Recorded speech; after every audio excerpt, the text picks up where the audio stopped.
Welcome back to my YouTube channel. ඉතින් මං ඔයාලත් එක්ක ෂෙයා කරගන්න මේ මගේ පස්ලොග් එක. ඔයාලා දැනටමත් thumbnail එකකින් දන්නවා අපි මේ කොහෙද යන්නේ කියලා. අපි මුලින්ම මාතර ටවුන් එකෙන් බැලලා වැවුරු කන්නල පන්සලට තමයි මේ ආවේ.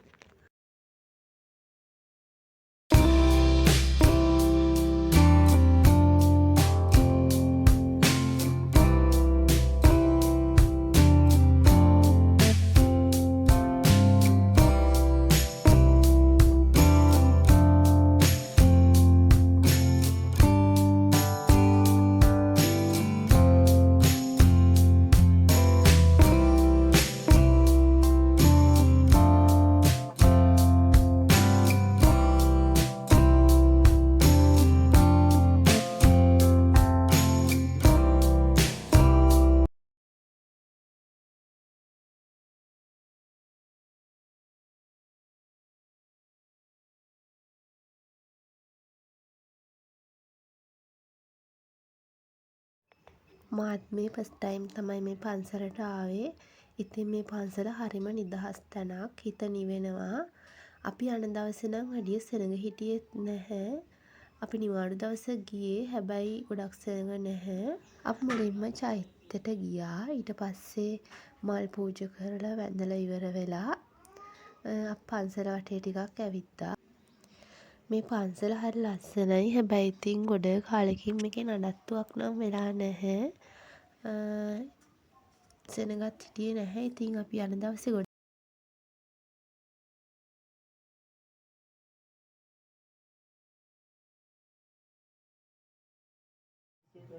මේ නම් අපි මේ පන්සලේ තිබ්බ තැනක්. මේක නම් තට්ටු 6ක් 7ක් මට මතක විදියට උඩට යන්න ඕනේ. අර කතා පුවත් එහෙම තමයි කියලා තියෙන්නේ. ඉතින් සමහර ඒවා නම් මැකිලා දැන් සෑහෙන කාලෙකින් කිසිම නඩත්තුවක් නැති නිසා වෙන්නේ නැති. කතා පුවත් තියෙනවා. සෙනඟ නැහැ මම ඔයාලට කලිනුත් කිව්වනේ. ගොඩාක් සෙනඟ හිටිය නැති හින්දා අපිට ටිකක් නිදහසේ ඉතින් විදලා කරලා ආවා.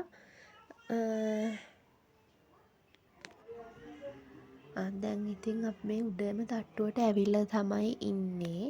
ඔයාලට පේනවා ඇති. මෙතනින් එහාට තව පඩිපෙළ ටිකක් තියෙනවා.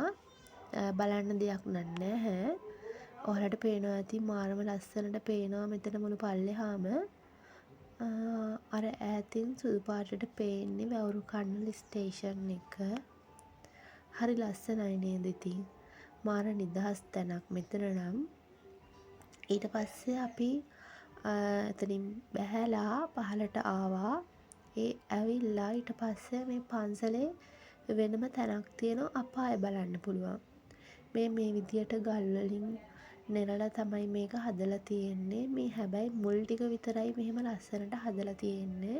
ඊට පස්සේ නිකන් පින්තූර වගේ හදලා පින්තූර අපිට කතා පුවත් කියවලා තේරුම් ගන්න පුළුවන් විදියට හදලා තියෙනවා. ලස්සනයි නේද? ඔයාලත් බලන්නකෝ.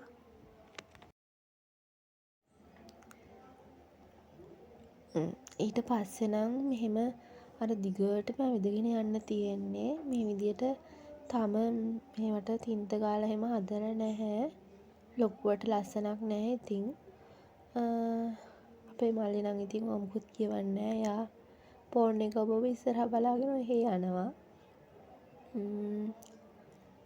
මෙහෙම තමයි ඉතින් තියෙන්නේ. මේක ඉතින් අර තින්ත ගාලා එහෙම හදලාට පස්සේ නම් ලස්සනට තියෙයි. ඔහොම තමයි.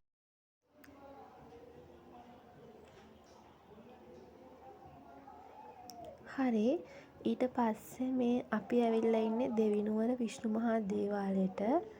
ඉතින් මට ඒක එන වෙලාවෙ නම් වීඩියෝ කරගන්න බැරි වුණා. මොකද හරිම මහන්සි. අපි අර වාහනයක් අරගෙන නෙමෙයිනේ ගියේ. ඉතින් ඒක නිසා ඉතින් බස් වලින් තමයි එහාට මෙහාට ගියේ. ඒ වෙලාවේ නම් වීඩියෝ එකක් ගන්න බැරි වුණා. ඉතින් දැන් මේ දෙවිනුවර පන්සලට ඇවිල්ලා තියෙන්නේ.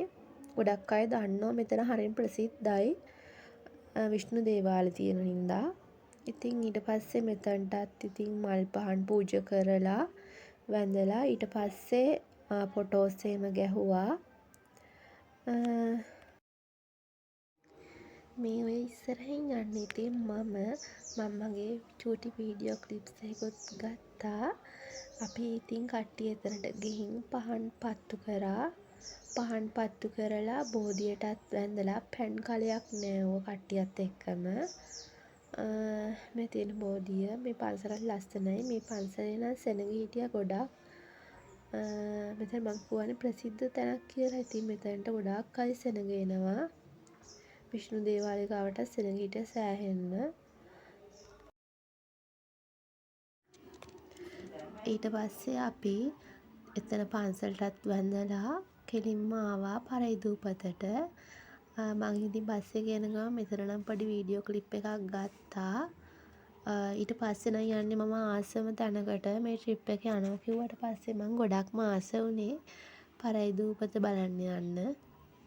ගොඩ කාලෙකට පස්සේ තමයි එතනට ආවේ. අපි මෙතනට එනකොටත් ගොඩක් දවල් වෙලා තිබුණ නිසා හැමෝමත් එක්ක ලන්ච් එක අරගෙන තමයි පරයිදූපතට ගියේ. එතන තිබ්බ කඩේකින් තමයි අපි ලන්ච් එක ගත්තේ. කෑම නම් ලොකු රසක් තිබ්බේ නැහැ. කඩවල් වලින් කන්න නම් මං ගොඩක් ආසත් නැහැ. බඩගිනි නිසා ඉතින් අපි කෑවා. කාලා ඉවරලා පරයිදූපත බලන්න ගියා. ඔයාලට පේනවා ඇති මම පෙන්නන්නම් මේ ඈතින් තියෙන පාලම තමයි අර කැඩුනේ. හැබැයි එයාලා කියන්නේ නම් මේ දැනට හදලා තියෙන පාලම తాවකාලික එකක් කියලා. පරයිදූපත බලන්න යන කට්ටියකින් කැමති අයට ආධාරයක් දෙන්න පුළුවන්. එයාලට ආපහු අර පාලම ප්‍රතිසංස්කරණය කරන්න. ඉතින් අපිත් පොඩි ආධාරයක් දුන්නා.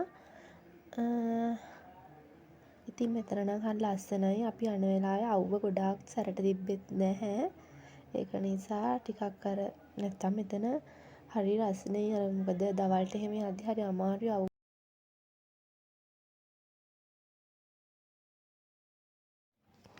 අපි කට්ටිය ඉතින් මෙතනත් ෆොටෝස් එහෙම ගත්තා. මං ඔයාලට වීඩියෝ එකේ අන්තිමට අපි ගහපු ෆොටෝස් දාන්නම්. ඉතින් අපි මේ දූපතේ ඇවිල්ලා උඩට යන්න ඕනා. එතනත් සෙනග හිටියේ නැහැ ගොඩක්. ඉතින් අපි මේ යන දවසේ වැඩිය සෙනග හිටියේ නැහැ. ඒක නිසා ඉතින් අපි නිදහසේ ගිහින් ආවා. මං කිව්වේ මේ මෙතනට තමයි අපි ආධාර දෙනවා නම් කීයක් හරි දෙන්න පුළුවන්. එහෙම විශේෂ මුදලක් නැහැ. අපිට කැමති ආධාරයක් දීලා යාලට උදව්වක් කරන්න පුළුවන්. ආපහු අර පාලම් ප්‍රතිසංස්කරණය. අපි දැන් මේ උඩටම ඇවිල්ලා ඉන්නේ. මෙතන දළදා කරුණුවට අපි මල් තියලා වැඳලා ආවා. එතනදිත් ෆොටෝස් ගත්තා. ඉතින් ගියපලා ඉඳන් ෆොටෝස් ගන්නව ඉවරයක් නැහැ. ඊට පස්සේ අපි දැන් මේ යන ගමන් තමයි ඉන්නේ. ඔයාලට පේනවද මේ පාලම කැඩලා තියෙන විදිය?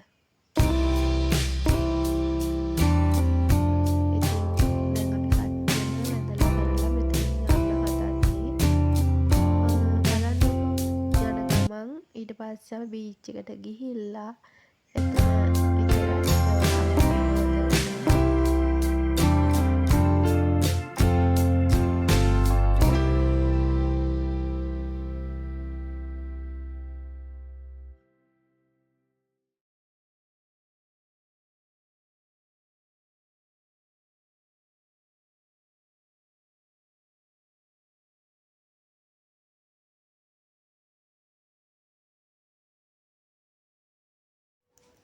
ඉතින් දැන් අපි මේ යන්නේ මාතර බෝධියට. පරයිදූපතෙන් පස්සේ අපි මාතර බෝධියට ගිහින් ඊට පස්සේ කෙලින්ම ගෙදර යන්න තමයි හදන්නේ. අපි තව තැන් 2-3ක් යන්න හිතාගෙන තමයි ආවේ වෙහෙරහේන පන්සලට. ඊට පස්සේ නිල්වලා පාක් එකට. හැබැයි අපිට ටයිම් එකත් එක්ක ඒ තැන් දෙකට යන්න වෙලා මදි වුණා. අපි ට්‍රේන් එකේ එන්න හිටියේ. ඉතින් ට්‍රේන් එක එන වෙලාව කිට්ටු හින්දා අපි මාතර බෝධියට විතරක් ගිහින් එතන වැඳලා අපි හැමම ආවා. ඉතින් මාතර බෝධිය නම් තියෙන්නේ මාතර ටවුන් එකේමයි. එතනත් හරි ලස්සන තැනක්. මම මේ ෆස්ට් ටයිම් තමයි මාතර බෝධියටත් ගියපු. ඉතින් හරි මහන්සි මේ වෙලාවේ නම් මොකද පාන්දර ඉඳන් අර බස් එකේනේ අපි ආවෙත් උදේද්දි. බස් එකේ ඇවිල්ලා ඇවිදලා පයෙන් එහෙට මෙහෙට ගිහිල්ලා ඉතින් හරි මහන්සියි. ලොකුවට කියලා මෙතන වීඩියෝස් ගත්තෙත් නැහැ මම. ඊට පස්සේ ඉතින් අපි මාතර බෝධිය ගාව ඉඳලා එතන වැඳලා කරලා ඊට පස්සේ එහෙමම අපි ගෙදර එන්න ලෑස්ති වෙලා ආවා ස්ටේෂන් එකට. ඉතින් මං ඔයාලට කියනවා මේ මං ඔයාලත් එක්ක ෂෙයා කරගත්ත මගේ ෆස්ට් vlog එක ගොඩක් අඩුපාඩු ඇති. මොකද තාම හරියට මට තේරෙන්නේ නැහැ වොයිස් ඕවර් කරගන්නත්. ඉතින් ඉස්සරහට මීට වඩා ලස්සන vlogs ඔයාලත් එක්ක ෂෙයා කරගන්නම් අනිවාර්යෙන්ම. අඩුපාඩු තියෙනවා නම් පහලින් කමෙන්ට් කරන්න. ඉතින් මාව සබ්ස්ක්‍රයිබ් කරලා සපෝට් එකක් දෙන්න කියලා ආදරෙන් ඉල්ලනවා ඔයාලට. දැන් නම් ඉතින් හරි මහන්සි ටිකක් හවස් වෙලා තියෙන්නේ. අපි දැන් මේ ගෙදර එන ගමන් තමයි ඉන්නේ ට්‍රේන් එකේ. ට්‍රේන් එකේ නම් සෙනග හිටියේ නැහැ. ඒක නිසා නිවාඩු දවසක් නිසා. ඉතින් සෙනගත් හිටියේ නැහැ. අපි නිදහසේ ආව ට්‍රේන් එකේ එද්දි නම්. ඉතින් දැන් වීඩියෝ එකේ අවසානයට ඇවිල්ලා තියෙන්නේ. අපි දැන් මේ අලුත්ගම ස්ටේෂන් එකෙන් බැහැලා ගෙදර යන ගමන් තමයි ඉන්නේ. ඉතින් වීඩියෝ එක එන්ඩ් කරන්න වෙලාව හරි. ආයෙමත් අලුත් vlog එකකින් ඉක්මනින්ම ඔයාලත් එක්ක හම්බ වෙන්නම් මං.